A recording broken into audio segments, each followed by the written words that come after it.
L'instant patrimoine avec GAN Assurance. L'administration fiscale a fait un oubli dans ma déclaration de revenus. Est-ce que je dois vraiment corriger ? Bah oui, absolument. Notre système fiscal, il repose sur le régime déclaratif. Vous êtes acteur de votre déclaration. Bien sûr, l'administration fiscale, elle vous facilite la tâche en pré-remplissant votre déclaration. En contrepartie, elle a le droit de procéder à des contrôles. Attention, le pas vu pas pris, ça ne marche pas. Depuis une dizaine d'années, d'ailleurs, l'administration fiscale a des moyens de plus en plus importants pour recouper l'information. Elle se base notamment sur les réseaux sociaux et l'intelligence artificielle. Ne prenez pas de risques, ça peut vous coûter cher. Bien évidemment, ça peut arriver de commettre une erreur.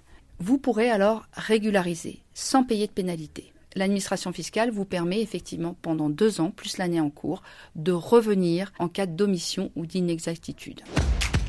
Alors, sachez qu'en cas d'omission de revenus, l'administration fiscale peut venir vous chercher pendant 3 ans, plus l'année en cours. Donc, autrement dit, elle a qu'à décembre 2024 pour venir vous chercher sur une déclaration de 2020. Depuis la transformation de l'ISF en IFI, beaucoup de gens ne sont plus redevables de l'impôt. Cependant, depuis 2017, les patrimoines se sont énormément valorisés. Et des gens sont maintenant redevables de l'IFI. Ce qu'on peut constater, c'est qu'il y a une tendance, et cela résulte notamment d'un rapport de la Cour des comptes, à sous-évaluer le patrimoine immobilier. Et l'administration fiscale, elle peut également venir vous chercher parce que vous avez mal évalué vos biens immobiliers. Le délai offert par l'administration fiscale pour redresser l'IFI est de 6 ans lorsqu'aucune déclaration n'a été déposée ou lorsque l'administration fiscale doit procéder à des recherches ultérieures. Donc, vous avez donc tout intérêt à déclarer votre IFI pour éviter un allongement de la prescription à 6 ans. Autre point, c'est la déclaration de succession. Vous recevez un héritage, vous devez faire une déclaration de succession.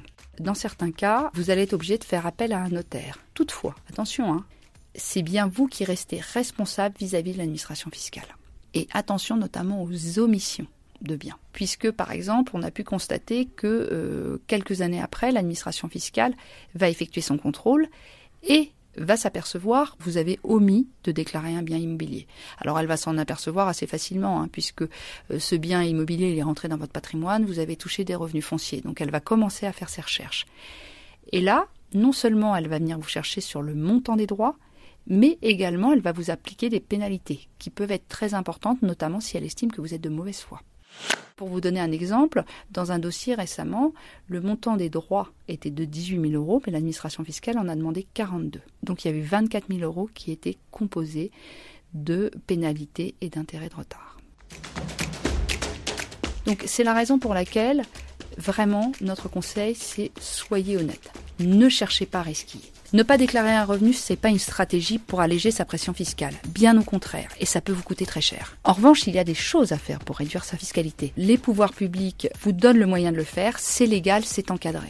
Parlez-en à votre agent. Il est là pour vous aider, c'est son métier.